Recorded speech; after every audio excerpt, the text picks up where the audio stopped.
오늘 우리가 함께 살펴볼 말씀은 이사야 52장 13절부터 53장 12절까지입니다. 이사야서 52장 13절부터 53장 12절까지입니다. 우리 공동체 성경 읽기로 말씀 함께 보도록 하겠습니다. 자, 오늘 우리에게 주신 말씀의 제목은 나의 의로운 종이란 제목으로 하나님의 말씀을 함께 보도록 하겠습니다.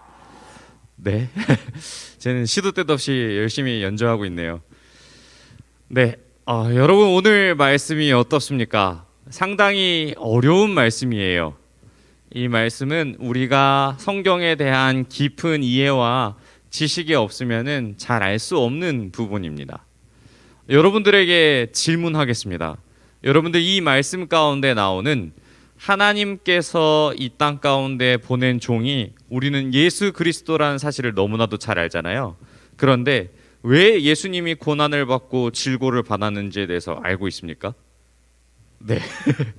우영우 버전으로 한번 읽어드릴까요? 여러분들 성경을 보셨습니까? 제대로 보신 거 맞습니까? 하나님은 여러분들을 사랑한다고 하셨습니다. 성경에 써 있습니다. 우영우라면 아마 이렇게 대사를 했지 않았을까라는 생각이 듭니다. 성경을 잘 보면 하나님의 창조의 원리가 그대로 기록되어 있습니다. 그 창조의 원리 속에는 항상 죄라는 것이 존재하였습니다. 그리고 그 죄의 값을 치르기 위해서는 자신의 생명을 드리는 혹은 자신의 생명을 내어놓는 죽음이라는 형벌을 받게 되었습니다. 이 우영우라는 드라마에서도 항상 이 법이라는 기준을 통해서 이 사람이 상을 주거나 벌을 받거나 하는 것이 결정나지 않습니까? 우리가 이 말씀을 대할 때도 하나님께서 그러한 패턴으로 만들어 주신 게 사실상 하나님의 원리입니다. 그러면 이 이사야서를 통하여서 하나님은 이스라엘 백성들에게 무엇을 말씀해 주시길 원하냐면 이 땅에 너희를 위해서 한 의로운 종이 올 것이다. 그 종이 너희를 위해서 상함을 받고 너희를 위해서 고난을 받을 것이며 너희의 죄를 사하여 주기 위해서 이 땅 가운데 올 것이다 라는 것이 이 하나님의 원리 속에서 일어난 일입니다. 더 중요히는 이 죄의 원리에 따라서 우리는 크게 앞서 기록된 제일 처음에 기록되어 있던 모세가 쓴 5가지의 성경 모세오경을 이해해야 되는데요. 그래서 하나님은 이 죄에 대한 부분을 해결하기 위해 제사의 방식으로 제물을 드리는 형태로 이 죄 사함을 받게 하셨습니다. 그래서 제물로서 표현되는 우리가 항상 얘기하는 이 예수님을 어린 양에 비유하는 이유가 나의 죄를 속죄하기 위해서 이 반드시 제물이 필요한 것이죠. 그런데 그 제물을 드릴 때의 모습을 잘 보면은 흠이 없어야 된다라는 조건이 있습니다. 왜 흠이 없어야 되냐면 정결하시고 거룩하신 하나님께 흠이 있는 것을 드릴 수 없기 때문에 특별하게 구별하여서 그 제물을 드리도록 하나님께서 법으로 만들어 놓으셨습니다. 그렇다면 아까 이야기한 하나님의 말씀의 원리를 따라서 이야기한다면 내가 죄를 졌어요. 그러면 죄를 사함받기 위해서는 내가 죽어야 하지만 대신하여 죽을 어떠한 제물이 필요하게 된 것이죠. 그래서 흠이 없는 제물을 하나님께 드림으로 말미암아 그 내 죄를 그 제물에게 전가하여서 내 죄 대신에 이 양이 이 제물이 죄를 감당하여서 내 대신 죽게 되는 거죠. 그리고 그 이유로 말미암아 나는 죄가 없어지는 그러한 은혜가 나타나는 것이죠. 그러면 이 원리 속에서 하나님의 말씀 가운데 우리는 더 깊이 들어가게 한번 보도록 하겠습니다. 여러분들 오늘 휴대폰을 특별하게 걷지 않았는데 이 휴대폰에 성경 어플이 있을 줄 믿습니다. 혹은 성경책을 갖고 왔다면 이 52장 뒷부분의 말씀 한번 볼까요? 이사야서 52장 말씀입니다. 이사야서 52장 뒷부분의 말씀을 보면은 이 뭐라고 얘기했냐면 하나님의 말씀을 따라서 이야기했을 때에 이 3절 이후로 이 보면은 많은 사람들이 이 15절 말씀입니다. 그가 나라들을 놀라게 할 것이며 왕들은 그로 말미암아 그들의 입을 봉하리니 이는 그들이 아직 그들에게 전파되지 아니한 것을 볼 것이요 아직 듣지 못한 것을 깨달을 것임이라. 아멘. 이 말씀을 통해서 이 고난당하는 종, 의로운 종에 대한 소식을 이사야 선지자를 통하여서 듣게 된다면 많은 사람들이 놀랄 것으로 이야기합니다. 왜 이렇게 이야기하냐면 전에 들었던 적이 없던 말씀이기 때문에 이 소식을 갖고 매우 놀라게 되는 것입니다. 하나님이 이 땅을 다스린다고 생각하면 하나님의 능력이 어떻게 드러날지를 생각하게 됩니다. 그 말씀이 이 53장 1절에 나와 있는데요. 이 하나님의 나라가 누구를 통해 하나님의 팔, 곧 하나님의 능력이 어떻게 나타날 것인지를 이야기하시죠. 우리가 전한 것을 누가 믿었느냐? 여호와의 팔이 누구에게 나타났느냐? 이 하나님의 능력과 크신 그 이야기가 누구를 통하여 드러날 것인지를 성경에서 이야기하는데 마치 이런 사람들이 듣고 놀랄 것이라 이야기합니다. 그런데 그 능력이 여호와의 종에게서 나타날 것인데 그 종은 존귀하며 영광스러운 하나님의 종이지만 그의 모습이 초라하다고 이야기합니다. 저는 이 모습 속에서 우리가 뭔가 조금 말이 되지 않는데? 아이러니한데? 이런 생각이 들지 않습니까?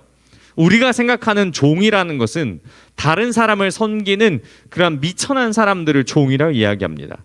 그런데 그 종이 존귀하며 영광스러운 하나님의 종이지만 굉장스럽게 영광받을 만한 사람이지만 초라하다고 이야기합니다. 참 보기 좋은 떡이 맛이 좋다라는 이야기도 있고 그 보기 좋은 음식이 맛이 있다라는 이야기도 하지만 하나님의 종은 다른 누가 봐도 존귀하며 영광스러운 사람이라는 것은 우리가 분명하게 기억할 수 있습니다.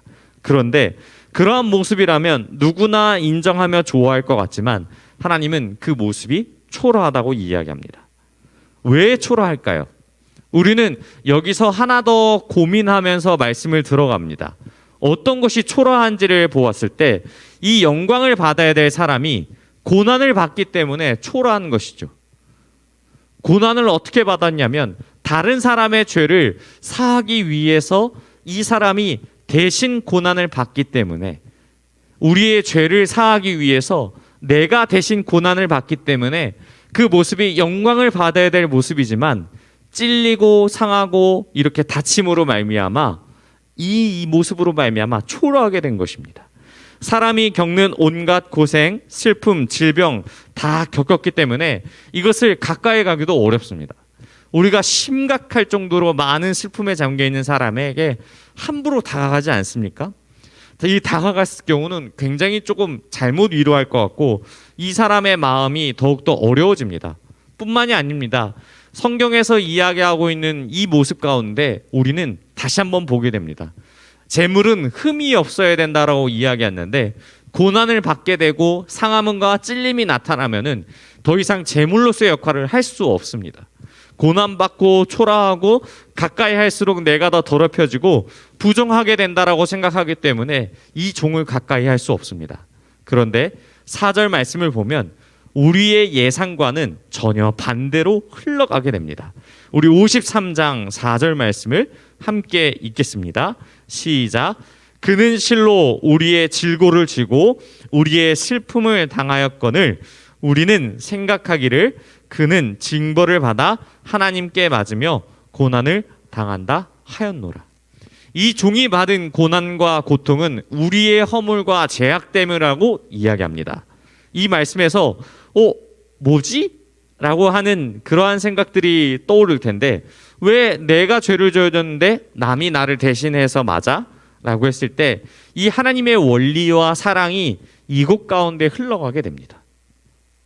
여러분들 부모님을 예를 들어보겠습니다. 여러분들이 잘못했을 때 부모님이 여러분의 죄를 위해서 책임지시죠.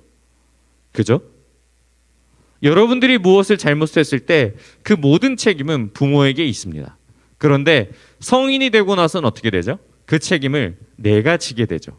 그런데 이 하나님은 이 모든 것에 있어서 하나님의 원리는 죽을 때까지 내가 성인이든 미성년이든 죽을 때까지 나를 위해서 이 모든 것을 책임져 주신다라는 이야기를 하신 것이죠.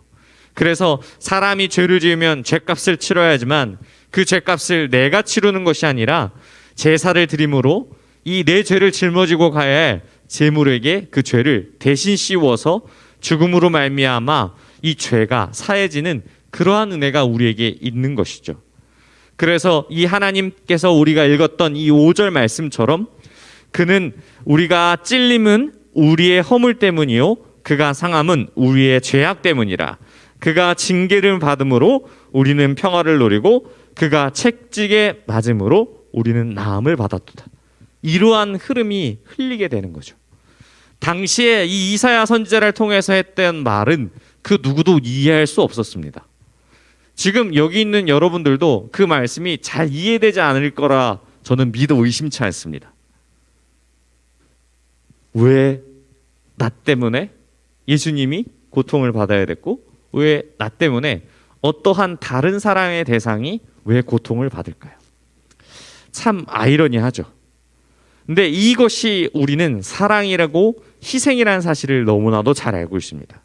이사야 선지자가 하는 이야기는 현재를 살아가는 우리에게도 이 말씀이 믿음으로 받아들이지 않는다면 이 말씀은 허공에 떠노는 그런 것입니다. 예수를 믿는다면 우리가 모두 잘 돼서 잘 살아야 된다라고 생각을 하지만 이것은 사람의 생각이지 하나님의 생각은 아닙니다.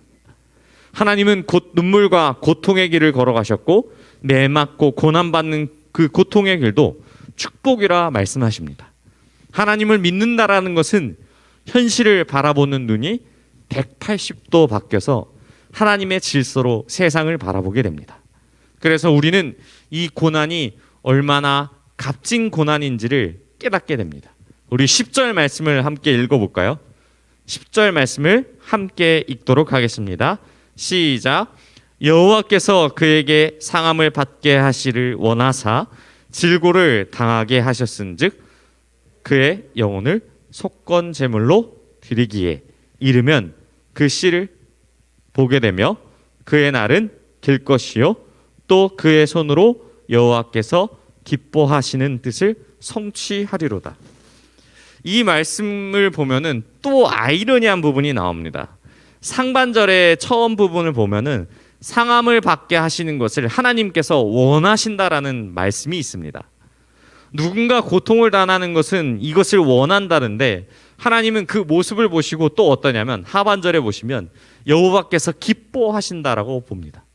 하나님께서 누군가의 고통으로 인해서 이것을 기뻐하신다라는 것은 우리의 상식적으로 이 일을 이해할 수 없습니다.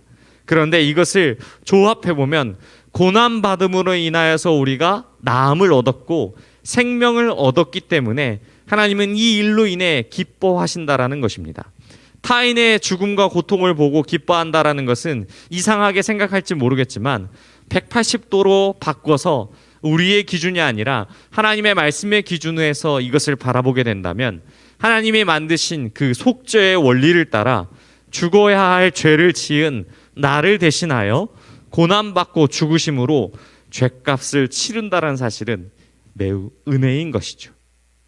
그래서 우리가 이것으로 인하여서 기뻐해야 될 것은 하나님이 우리를 회복시키시고 구원하셨고 죄와 사방에서 우리가 회복되었다라는 사실을 기억해야 되기 때문에 그리고 이 일로 인하여서 우리가 기뻐하며 예배하며 찬양해야 될 이유가 이 이름 가운데 있는 것이죠.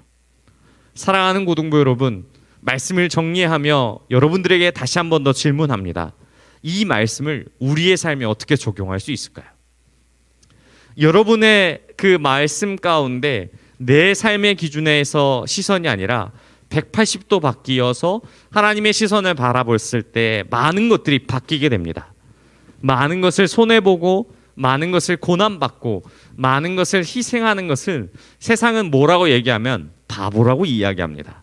하지만 하나님의 시선에서 이것을 바라볼 때 누군가 손해보지 않고 희생하지 않으면 세상은 힘의 논리 아래에서 더 큰 싸움으로 번지게 될 것입니다. 하나님은 이사야 선지자를 통해 나라가 망해가고 있는 현실에서 의로운 종, 고난받는 종으로 인해 다시 한번 이 나라가, 이 이스라엘이 회복될 것을 이야기하십니다. 그래서 우리는 이 말씀이 예수님으로 성취됐음을 믿고 알기에 현재 우리가 겪는 고난과 어려움들이 하나님의 때에 해결될 줄 믿고 희망을 갖게 되는 것이죠. 사랑하는 고등부 여러분, 지금 드려지는 예배와 곧 시작될 수련회를 통해 저는 많은 것을 기대합니다. 이 의로운 종을 여러분이 만나서 기뻐하며 찬양하며 예배하게 될 모습들을 기대합니다. 또한 살아계신 하나님을 만나 여러분의 모습이 변화될 것도 기대합니다. 오늘 말씀을 기억하셨으면 좋겠습니다.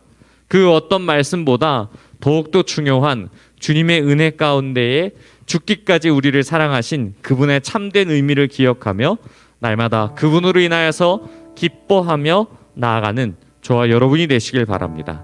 우리 들은 말씀 생각하며 함께 기도하겠습니다. 하나님 아버지, 나는 무엇으로 인하여서 기뻐합니까? 나는 무엇으로 인하여서 이 땅 가운데 고난을 받습니까? 하나님은 그 고난이 축복이라 이야기합니다. 다른 사람을 위해서, 다른 사람을 섬기기 위해서 그 고난을 우리는 기쁨으로 맞이할 수 있도록 인도하여 주옵시고, 오늘 그 원리와 우리를 대신하여 죄와 사망에서 건져주신 그 주님의 그 말씀을 붙잡고 나아가오니 우리에게 믿음 허락해달라고 우리 주여 한번 부르시고 통성으로 함께 기도하겠습니다. 주여.